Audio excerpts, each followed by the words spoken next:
Very well said. Okay, so I wanted to talk generally about gut health, but more specifically about SIBO, SIBO being small intestinal bacterial overgrowth. Now, I wanted to talk to you about this because I'm very interested in gut health. I've had issues myself with gut health, and over the last 15 years, the research has just illuminated so much. I mean, SIBO wasn't even a word, I think, 15 years ago. I remember when I would say leaky gut syndrome and doctors would laugh me out of the room. And now, of course, they talk about, intestinal hyperpermeability. That's the medical term now for leaky gut syndrome, which is something that I talked about 15 years ago.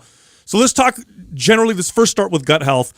What does bad gut health affect in the body? What are the effects of having gut health that isn't so great? So we didn't go over any questions ahead of time, but you really kind of teed this one up, meaning that gut health is the epicenter of 90+%, at least 80+% of all health conditions anyone could suffer from. Wow. And the reason is that you're breaking down. So we always talk about you are what you eat, and it's then people are now learning it's more you are what you absorb. And you have about 26 feet of digestive tract. So if you want to think about the digestive tract, it starts with your mouth. It's about 16 inches or so down to your stomach, 12 to 16 inches, depending on your height. You've got your stomach, then it moves into your small intestine, your duodenum, which is the first part of the small intestine where most of the digestion takes place. It moves through about 20 feet of small intestine and then about 5 to 6 feet of large intestine, then out of your body. Now, that's meant to be the outside of your body, believe it or not. So it's in the inside, but it's meant to be the outside. So think of a giant tube that stops just for a moment inside of a pocket, which is your stomach, to break things down for 30 minutes to 3-4 hours. And then it allows the partially broken down food to move into the small intestine and then kind of be removed as waste in the large intestine. Well, what happens is there's 4 ways that we can talk about that people get digestive issues. But eventually it leads to inflammation in the gut and increased permeability, which is leaky gut.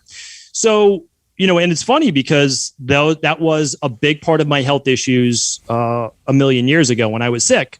And it never got better. I didn't get better no matter how many adrenal-based issues I tried, how many adrenal-based protocols I tried to get well until I fixed my gut. So, because when you have intestinal permeability, your body always allows out your vitamins, your minerals, your amino acids, and all the good stuff that's supposed to come out that your body can then use. But what happens is when it's hyperpermeable, and I know you've talked about this on the show, it allows all sorts of things to come out. Bacteria, lipopolysaccharides, undigested proteins, and then it sets off the immune system. So the immune system, we just think of it as inflammation. But the immune system's not messing up with a lot of these autoimmune issues. It actually is seeing protein move around in your bloodstream or end up in a tissue, and it's looking to clear it from your body. So intestinal permeability is the greatest single health issue that really our country is facing. And the reason is antibiotics, alcohol, birth control, heavy metals, tap water with chlorine in it, artificial sweeteners. So it's pervasive, and that allows for this intestinal permeability. And what are some of the symptoms of having bad gut health? I've heard people say my skin, my energy, of course, constipation, diarrhea, heartburn, that kind of stuff. Energy. I've heard people say libido, almost like everything. I mean, is this craziness, or can all those things plus more be affected by your gut health? Yeah, and you're right, and on all of them. And the reason why it is, so I'll get to that in just one second. So in the long term, you get all of your lows: low energy, low mood, brain fog or low cognitive ability, low libido, all the lows, low metabolism. And the reason is that it's chronic. So it's chronic stress in the body.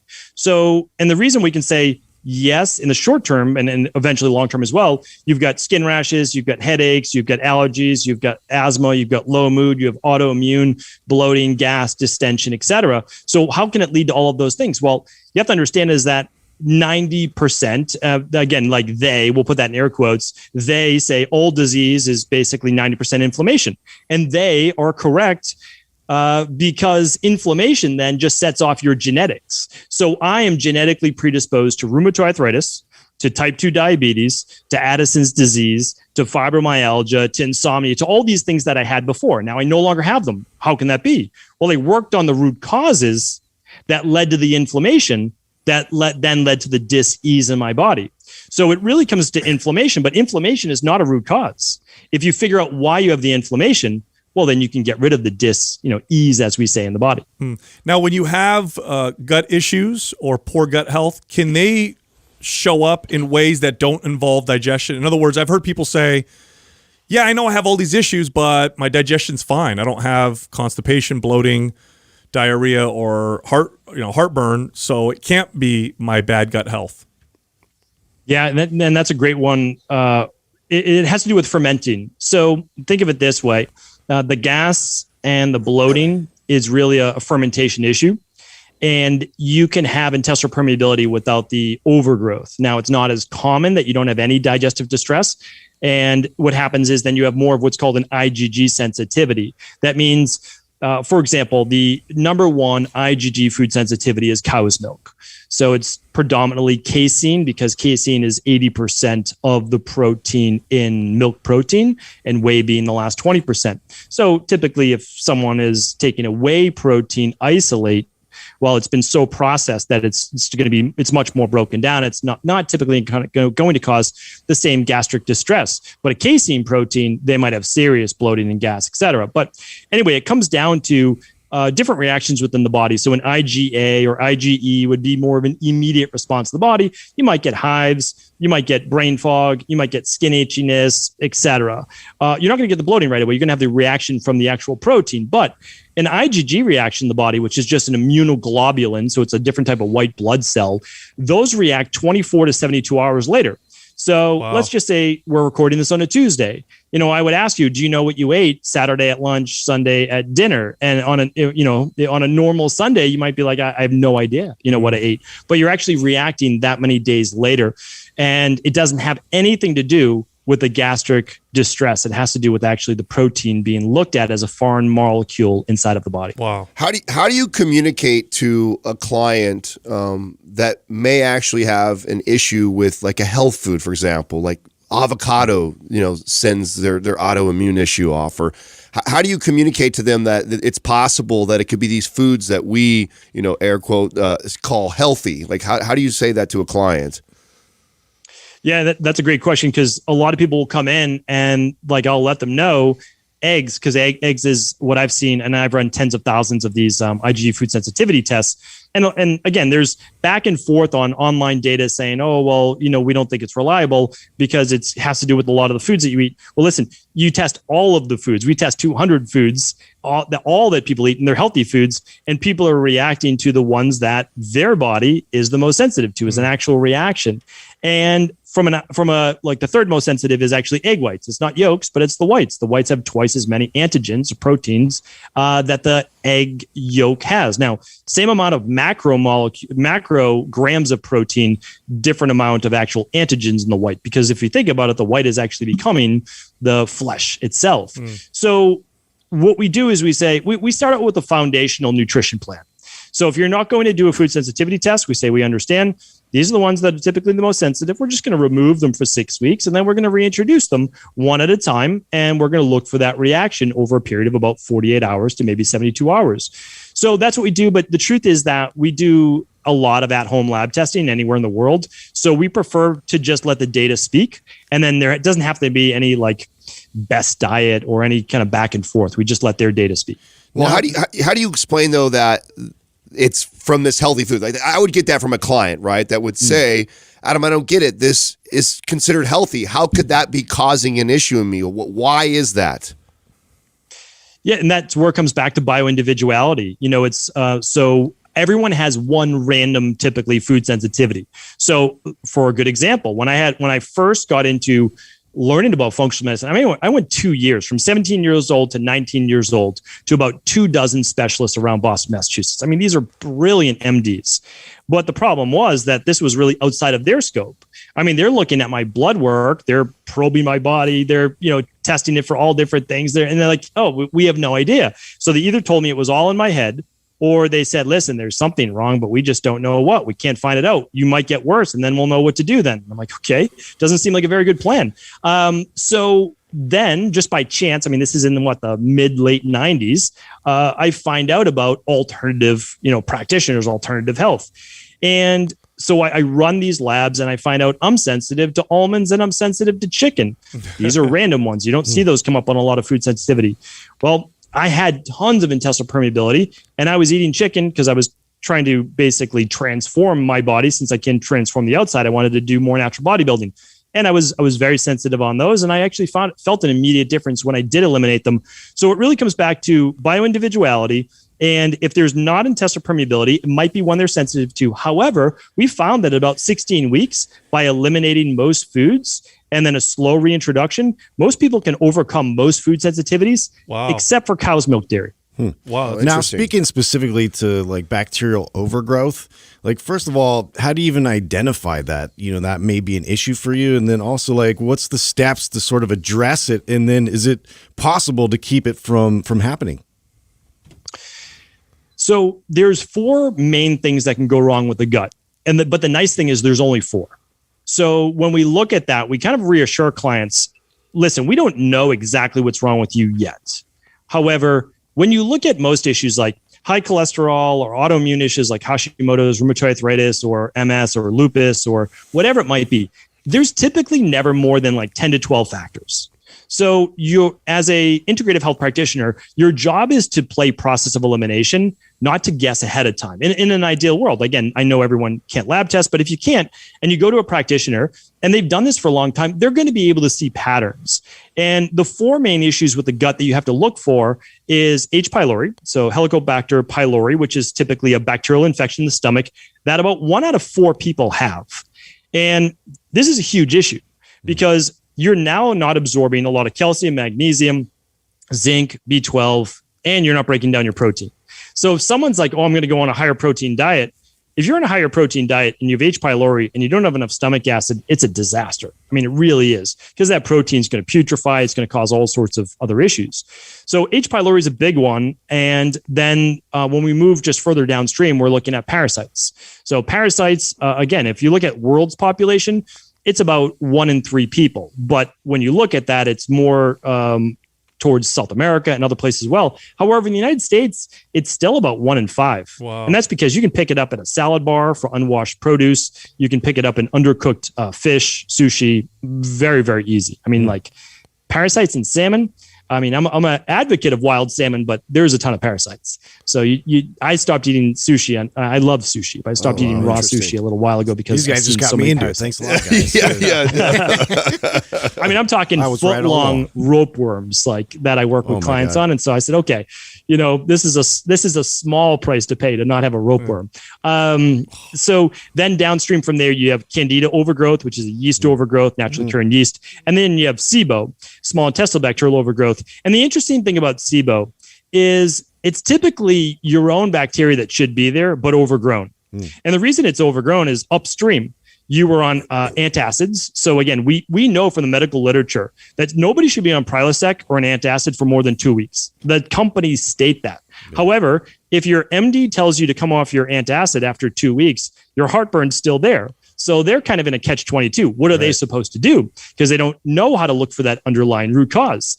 And so, and again, like medical doctors are brilliant. Many of my colleagues are medical doctors. So I'm not putting them down. It's just everybody should have a natural health practitioner and a medical doctor. Like there's a time and place for both, or everybody should have both. So the SIBO that we see is one of the most pervasive. It is a lot of times just from naturally occurring bacteria, and it's from low peristaltic movement. It is from being on antacids or stomach blockers, or it's from being on birth control or antibiotics. And it can even just be one course of antibiotics caused it. Yeah. So you mentioned, I don't remember exactly the terminology used, but essentially low motility could cause it. In other words, things are not moving through quick enough, and that allows the bacteria to build back up. Is that what that means? Yeah, that's perfect, because the only time we see people relapse, I mean, of course, if you go back to antibiotics or you go back to a lot of these things that caused it in the first place, you can definitely relapse. But the only people we see back on a healthy protocol and a healthy living plan, you don't need to be perfect. I mean, literally, I tell people, stay on your plan 9 out of 10 meals. You're going to be fine. Once you get to your goals, 9 out of 10 meals, 1 or 2 flex meals a week, not an issue for most people. And you can do whatever you want really for those meals. But the only time we see people relapse is in higher levels of stress where there's an ileocecal valve issue and low bowel motility. So what that means is that, and I wish I had my mannequin, my little model here with me, but at the end where your small intestine, your ileum, moves into your cecum, which is the first part of your large intestine, there's a little flap, and it's supposed to be a one-way street. But under stress, that ileocecal valve, the valve can stay open. And what happens is the colon bacteria that should never be in your small intestine, because it comes after your small intestine, can actually start to backfill the small intestine. So people give themselves SIBO all the time from higher levels of stress and, again, low bowel motility, which means some people hold their stress in like their traps and their neck and they get all tense or they get a headache. Some people hold it in their gut. And when they hold it in their gut, that means there's intercession, which is like this slinky movement of your intestines to move all of the fecal matter downstream.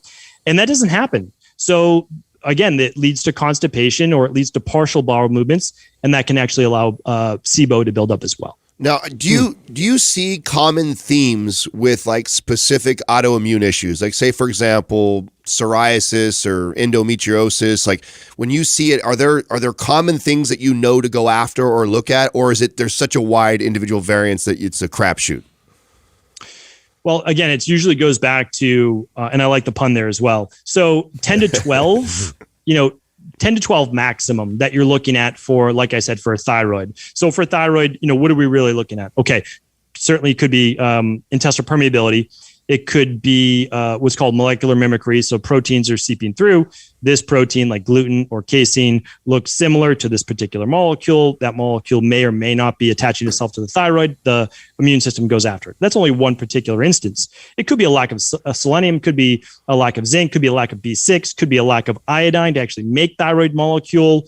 It could be higher levels of cortisol and norepinephrine, which begin to, on purpose, block T4 from converting to T3 in the liver, or actually making it unusable reverse T3. So like thyroid is always fixable. I mean, I know that people will, say that it's not, but it really is. Like there's always an underlying reason. Now, if we're talking about psoriasis though, in every case that I've ever seen, and very similar in alopecia, which is not totally dissimilar, we're looking at two different autoimmune processes.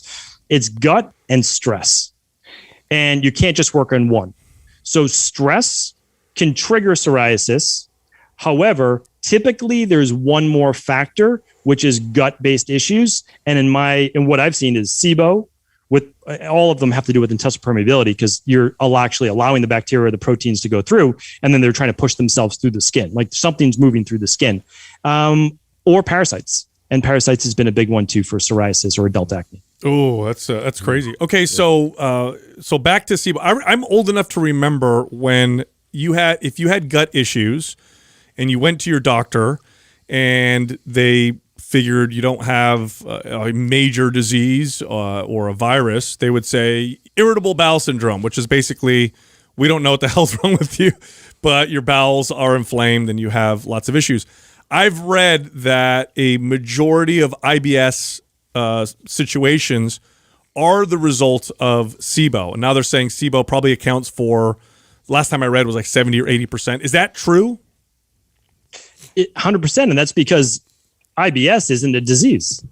I mean, that's the wildest thing about conventional medicine, is they get to come up with any term that they want and label a disease, and it means absolutely nothing. Okay, so I go in, I'm like, oh, doctor, my stomach really is killing me a couple hours after a meal. I feel bloated. It feels like the food's not moving through. I'm like, oh, you have IBS. And the patient leaves. They're so relieved because they have a diagnosis of IBS. They go home, they look it up on Google, and it says irritable bowel syndrome. And they're like, did I just spend a half hour at my doctor for him to tell me my bowels are irritable? Of course they're irritable, right? So it's like, how did that help anybody? It doesn't. So you say, okay, well, why are the bowels irritable? And it's those four main reasons. It's H. pylori, parasites, typically not parasites for IBS. I just want to put that out there. That leads to other issues, inflammatory issues, autoimmune issues, etc. Can definitely lead to loose stool, that's for sure. But it's typically candida overgrowth and SIBO. They usually go hand in hand. We see very few people with only candida or only SIBO. It's about 80% have both. But the nice thing is you fix both at the same exact time. You don't do one thing for yeast overgrowth and one thing for SIBO. Interesting. Okay, so you mentioned also earlier artificial sweeteners. and it affecting gut health. Now, I've heard and read that it doesn't have an effect. Personally, artificial sweeteners bother my gut. I stay away from them because they tend to bother my gut. I've also read studies that show that, it affects the bacteria in the gut, and then other ones that say, it's not that big of an effect. What's your take on it? What's your take on artificial sweeteners and gut health? Well, so there's all different types of artificial sweeteners now, and it depends if we classify sugar alcohols as an artificial sweetener, which I wouldn't consider sugar alcohols as natural, and we don't use sugar alcohols in our plans. That doesn't mean you can't once you're well. You could choose to if it works fine for you. You can make a really good case for using xylitol in toothpaste or a mouthwash or something like that, since it has been proven really effective against, naturally to fight against cavities. So instead of using fluoride, but so sugar alcohols, if you already have SIBO or yeast overgrowth, they're fermentable. So, we look at a certain class of foods, the FODMAPs, the fructo, oligo, di, mono, and polysaccharides, and they fall in that category. It ends in all. If it ends in all, it's going to be basically acting like a fermentable sugar. So that can exacerbate yeast and SIBO. There's no doubt about it. But when we're looking at the clinical studies of which ones affect the gut health the most, it's sucralose. So it's Splenda.